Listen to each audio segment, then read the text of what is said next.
आकाशवाणी मुंबई, सुनील कांबळे आणि मी श्रद्धा वझे. प्रादेशिक बातम्या देत आहोत. ठळक बातम्या.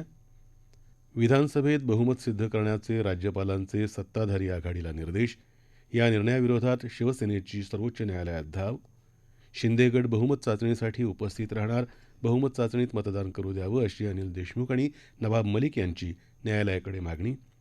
2 वर्षांच्या विश्रांतीनंतर अमरनाथ यात्रेला जम्मू काश्मीरमधल्या भगवती बेस कॅम्पपासून प्रारंभ.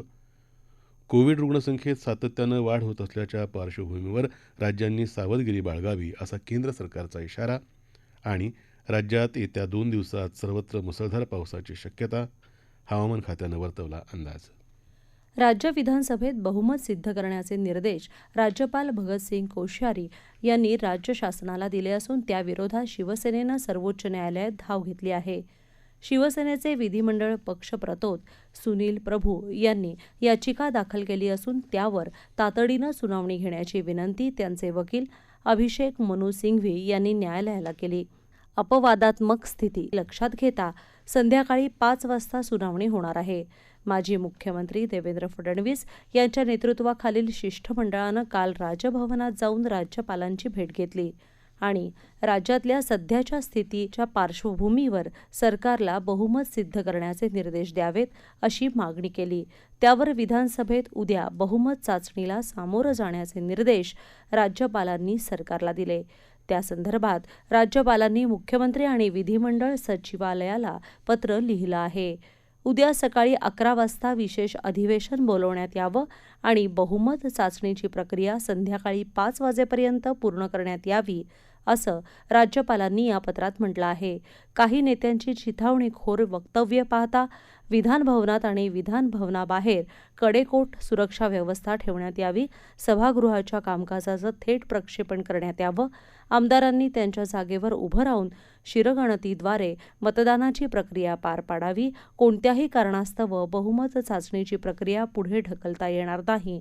बहुमत चाचणीच्या प्रक्रियेचं ध्वनिचित्रमुद्रण करण्यात यावं आणि त्याचा अहवाल आपल्याला सादर करावा अशा सूचना राज्यपालांनी दिल्या आहेत.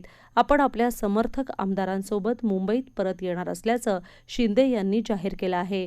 विधान परिषदेतले विरोधी पक्षनेते प्रवीण दरेकर आणि भाजपचे ज्येष्ठ नेते सुधीर मुनगंटीवार यांनी आज विधानभवनात जाऊन प्रधान सचिव राजेंद्र भागवत यांची भेट घेतली. सक्तवसुली संचालनालयाच्या कोठडीत असलेले राष्ट्रवादी काँग्रेसचे नेते नवाब मलिक आणि अनिल देशमुख यांच्या याचिकेवर सुनावणी घेण्याला सर्वोच्च न्यायालयानं होकार दिला आहे. बहुमत चाचणीत आपल्याला मतदानाची परवानगी मिळावी अशी मागणी या दोघांनी याचिकेत केली आहे. आज संध्याकाळी 5:30 वाजता ही सुनावणी होईल. दरम्यान राज्य मंत्रिमंडळाची बैठक संध्याकाळी 5 वाजता होणार आहे. औरंगाबाद शहराचं नामकरण संभाजीनगर असं करण्याच्या प्रस्तावावर आजच्या बैठकीत चर्चा होण्याची शक्यता आहे. महाधिवक्ता पदावर आणखी 3 महिने विधी सल्लागार म्हणून काम करण्याची केंद्र सरकारची विनंती अॅटर्नी जनरल के वेणुगोपाल यांनी मान्य केली आहे.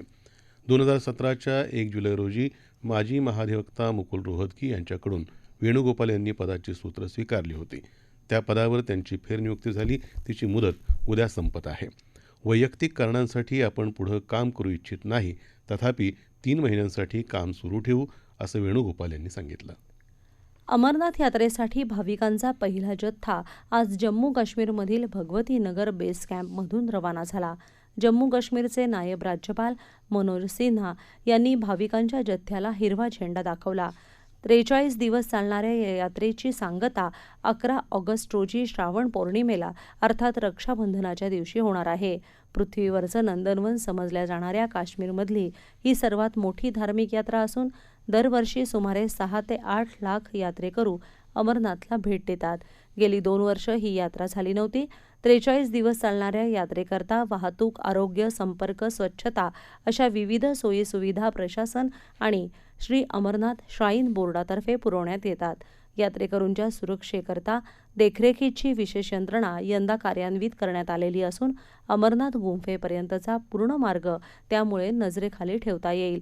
गेली 2 वर्ष कोविडच्या पार्श्वभूमीवर ही यात्रा रद्द करण्यात आल्यानं यावर्षी भाविकांमध्ये उत्साहाचं वातावरण दिसून येत आहे. यात्रेकरूंच्या सुरक्षिततेसाठी शासन यंत्रणा सज्ज झाली असून यात्रेच्या मार्गावर केंद्रीय राखीव पोलीस दल आणि सशस्त्र पोलिसांच्या तुकड्या तैनात करण्यात आल्या आहेत. यात्रेकरूंच्या सुरक्षेच्या दृष्टीनं गृह मंत्रालय आणि जम्मू काश्मीर प्रशासनानं भाविकांच्या कोणत्याही एकट्या दुकट्या वाहनाला या भागात प्रवासाची परवानगी नाकारली आहे. यात्रेकरूंच्या शांततापूर्ण, समाधानकारक आणि सुरक्षित आध्यात्मिक प्रवासासाठी उपराज्यपाल मनोज सिन्हा यांनी प्रार्थना केली. नाशिक जिल्ह्यातल्या 40 ग्रामपंचायतींच्या निवडणुकींचा कार्यक्रम जाहीर झाला आहे. ज्या ग्रामपंचायतींची मुदत जानेवारी ते मे महिन्यादरम्यान संपली आहे, तसंच ज्या ग्रामपंचायतीची मुदत जून ते सप्टेंबर या कालावधीत संपणार आहे, त्यांच्या निवडणुका होणार आहेत. 5 जुलैला निवडणुकीची अधिसूचना जारी होईल. 12 ते 19 जुलै दरम्यान नामनिर्देशन पत्र दाखल करता येतील. 22 जुलैला उमेदवारी मागे घेण्याची अंतिम तारीख असून गरज पडली तर 4 ऑगस्टला मतदान होईल. संतश्रेष्ठ श्री ज्ञानेश्वर महाराज पालखी सोहळ्याचा मुक्काम सातारा जिल्ह्यात 6 दिवस आहे. या मुक्कामाच्या कालावधीत वारकऱ्यांना आरोग्य सुविधा मिळाव्यात यासाठी विविध पथकं तैनात करण्यात आली आहेत. संतश्रेष्ठ ज्ञानेश्वर महाराज पालखी सोहळा काल लोणंद इथं मुक्कामी आला असून या पहिल्याच दिवशी 4,500 वारकऱ्यांवर औषधोपचार करण्यात आले, अशी माहिती जिल्हा आरोग्य अधिकारी डॉक्टर राधाकृष्ण पवार यांनी दिली आहे. या प्रादेशिक बातम्या आकाशवाणीच्या मुंबई केंद्रावरून देत आहोत. आकाशवाणीच्या मराठी बातम्या www.newsonair.gov.in/marathi या संकेतस्थळावर वाचता येतील. गेल्या काही आठवड्यात कोविड-19च्या रुग्णसंख्येत सातत्यानं वाढ होत आहे. अशा राज्यांनी सावधगिरी बाळगण्याचे आणि सतर्क राहण्याचे आदेश केंद्र सरकारनं दिले आहेत. आरोग्य सचिव राजेश भूषण यांनी काल रुग्णसंख्येत वाढ नोंदवणाऱ्या तसंच सरासरीपेक्षा कमी लसीकरण झालेल्या अशा 14 राज्यांच्या परिस्थितीचा दूरदृश्य प्रणालीच्या माध्यमातून आढावा घेतला. या 14 राज्यांमध्ये दर आठवड्याला कोविड रुग्णांची वाढती संख्या, चाचण्यांचं कमी प्रमाण आणि सरासरीपेक्षा कमी असणारा लसीकरणाचा दर या समस्या आढळल्या आहेत. आरोग्य मंत्रालयानं 9 जून रोजी दिलेल्या कोविड सुधारित पाहणी धोरणाच्या निर्देशांचं राज्यांनी पालन करावं आणि 60 वर्षापेक्षा अधिक वयाच्या नागरिकांचं तसंच 12 ते 17 वयोगटातल्या मुलांचं कोविड प्रतिबंधक लसीकरण अग्रक्रमानं करावं, अशा सूचना त्यांनी या बैठकीत राज्यांना दिल्या. मुंबईतल्या कुर्ला इथं इमारत कोसळून झालेल्या दुर्घटनेच्या मृतांची संख्या आता 19 झाली असून 13 जण जखमी झाले असल्याची माहिती राष्ट्रीय आपत्ती निवारण दलाच्या पथकानं दिली आहे. या ठिकाणी ढिगारा उपसण्याचं काम अजूनही सुरू आहे. सोमवारी मध्यरात्रीच्या सुमारास धोकादायक जाहीर केलेली ही 49 वर्ष जुनी 4 मजली इमारत कोसळली होती. या दुर्घटनेतल्या मृतांबाबत आणि त्यांच्या कुटुंबियांबाबत मुख्यमंत्री उद्धव ठाकरे यांनी सहवेदना व्यक्त केली आहे. दुर्घटनेतल्या मृतांच्या वारसाला मुख्यमंत्री सहाय्यता निधीतून प्रत्येकी 5 लाख रुपयांची मदत दिली जाणार असून जखमींवर शासकीय खर्चानं उपचार करण्याचे आदेशही त्यांनी दिले. ठाणे जिल्ह्यात कल्याण इथं रामबाग परिसरात एक इमारत कोसळून त्याखाली एकाचा मृत्यू झाला तर एक महिला जखमी झाली. त्यांना कल्याण डोंबिवली महापालिकेच्या रुक्मिणीबाई रुग्णालयात उपचारासाठी दाखल केलं आहे. या इमारतीत हे दोघंच वास्तव्याला होते. आज सकाळी 6च्या सुमाराला ही घटना झाली. पालघर जिल्ह्यातल्या बोईसर तारापूर औद्योगिक क्षेत्रातल्या प्रीमियर इंटरमिडिएट्स या केमिकल कंपनीत काल मध्यरात्री स्फोट होऊन भीषण आग लागली होती. या लागलेल्या आगीदरम्यान कंपनीत अनेक स्फोट झाले. 8 तासांच्या शर्थीच्या प्रयत्नांनंतर अग्निशमन दलाच्या जवानांना आगीवर नियंत्रण मिळवण्यात यश आलं. या आगीत कोणत्याही प्रकारच्या जीवितहानीचं वृत्त नाही. महाराष्ट्र राज्य माध्यमिक आणि उच्च माध्यमिक मंडळाच्या इयत्ता 10वीच्या मार्च-एप्रिलमध्ये झालेल्या परीक्षेच्या गुणपत्रिका आणि तपशीलवार गुण दर्शवणारे शालेय अभिलेख यांचं वाटप माध्यमिक शाळांना येत्या 4 जुलै रोजी मंडळाकडून केलं जाणार आहे. शाळांनी त्याच दिवशी दुपारी 3 वाजता विद्यार्थ्यांना गुणपत्रिकांचं वाटप करायचं आहे. शेतावर गेलेल्या एका इसमास वाघानं ठार केल्याची घटना आज सकाळी गडचिरोली जिल्ह्यात आरमोरी तालुक्यातील बोरीचक या गावानजीक घडली. सध्या खरीप हंगाम सुरू असल्यानं शेतावर गेलेल्या या इसमावर झुडपात दबा धरून बसलेल्या वाघानं अचानक हल्ला केला. त्यात त्याचा मृत्यू झाला. गेल्या रविवारीच पोर्ला इथं एका युवकाला वाघानं ठार केलं होतं. लागोपाठ झालेल्या या घटनांमुळे परिसरात भीतीचं वातावरण असल्याचं आमच्या वार्ताहरानं कळवलं आहे. केंद्रीय सांस्कृतिक राज्यमंत्री अर्जुन राम मेघवाल यांनी काल देशातल्या 7 क्षेत्रीय सांस्कृतिक केंद्रांपैकी एक असलेल्या नागपूरमधल्या दक्षिण मध्य क्षेत्र सांस्कृतिक केंद्राला भेट दिली. नागपूर केंद्राअंतर्गत येणाऱ्या 6 राज्यांमधल्या कार्यक्रमासंबंधी आणि केंद्र परिसरात उभारल्या जात असलेल्या नव्या प्रशासकीय इमारतीच्या बांधकामाविषयी त्यांनी माहिती घेतली. यावेळी केंद्राचे संचालक डॉ. दीपक खिरवडकर उपस्थित होते, असं आमच्या बातमीदारानं कळवलं आहे. आज सांख्यिकी दिवस.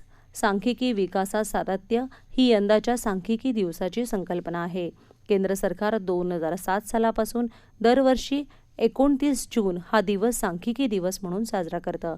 थोर सांख्यिकी तज्ज्ञ दिवंगत प्राध्यापक प्रशांत चंद्र महालनोबिस यांच्या जयंतीनिमित्त हा दिवस साजरा केला जातो. सामाजिक आणि आर्थिक योजनांमध्ये तसंच देशाच्या विकासात आकडेवारीचं महत्त्व याविषयी युवकांमध्ये जनजागृती व्हावी हा या दिवसाचा प्रमुख उद्देश आहे. विम्बल्डन टेनिस स्पर्धेत महिला गटात अमेरिकेची अग्रणी खेळाडू सेरेना विल्यम्सचा फ्रान्सची हार्मनी टॅन हिनं काल पराभव केला. एका वर्षाच्या विश्रांतीनंतर खेळणाऱ्या सेरेनाला 7-5, 1-6, 7-6 अशी हार पत्करावी लागली. गेल्या वर्षी दुखापतीमुळे तिला स्पर्धेतून बाहेर पडावं लागलं होतं. याच मैदानावर सेरेनानं तिच्या एकूण 23 ग्रँड स्लॅमपैकी 7 विजेतेपदं मिळवली होती.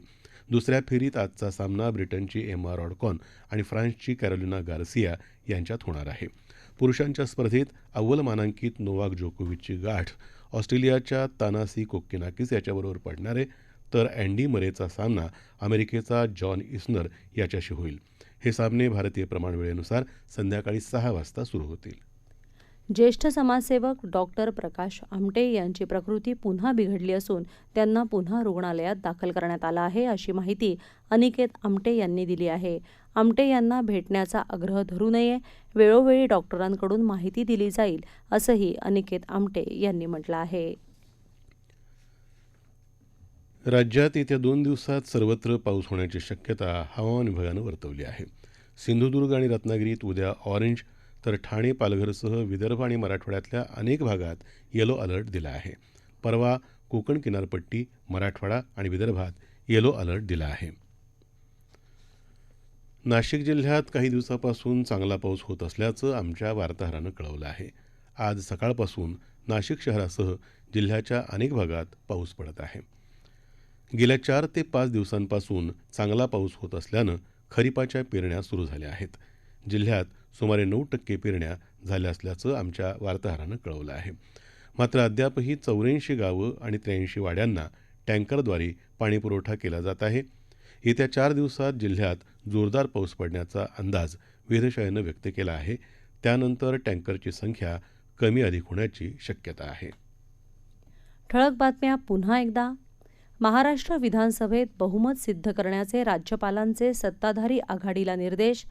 या निर्णयाविरोधात शिवसेनेची सर्वोच्च न्यायालयात धाव. शिंदेगड बहुमत चाचणीसाठी उपस्थित राहणार, बहुमत चाचणीत मतदान करू द्यावं, अशी अनिल देशमुख आणि नवाब मलिक यांची मागणी. 2 वर्षांच्या विश्रांतीनंतर अमरनाथ यात्रेला जम्मू काश्मीरमधल्या भगवती बेस कॅम्पपासून प्रारंभ. कोविड रुग्णसंख्येत सातत्यानं वाढ होत असल्याच्या पार्श्वभूमीवर राज्यांनी सावधगिरी बाळगावी, असा केंद्र सरकारचा इशारा. आणि राज्यात येत्या 48 तासात सर्वत्र मुसळधार पावसाची शक्यता, हवामान खात्यानं वर्तवला अंदाज. याबरोबरच आकाशवाणी मुंबई केंद्रावरचं हे प्रादेशिक बातमीपत्र संपलं. नमस्कार.